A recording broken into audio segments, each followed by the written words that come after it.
My name is Gigi Foster. I'm a professor of economics and a dual American-Australian citizen. I represent Australians for Science and Freedom, a multidisciplinary organization aiming to restore freedom and the use of the scientific method as pillars in Australian society.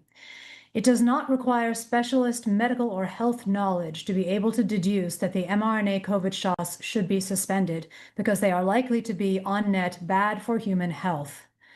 My statement is based on the observation that world deaths have significantly increased and world fertility has significantly decreased since the middle of 2021. While other reasons for these trends are possible, the COVID shots are an obvious candidate in light of the timing, the biological plausibility of harm, and the many documented actual harms reported in the medical literature and at the coalface.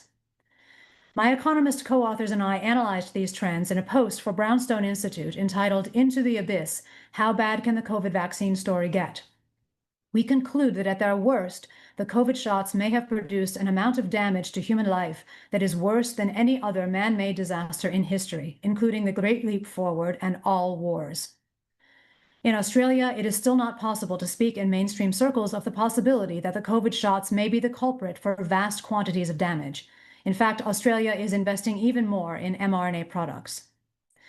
Australians for Science and Freedom made a submission to the Australian Senate inquiry into excess deaths last year, in which we nominate 3 plausible causes for the tens of thousands of excess Australian deaths seen since mid-2021: delayed lockdown effects, death-producing hospital protocols, and the COVID shots.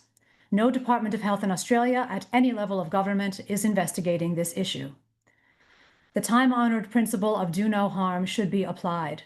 There is sufficient suggestive evidence for even a layperson to recognize that the mRNA products are probably damaging human life and health.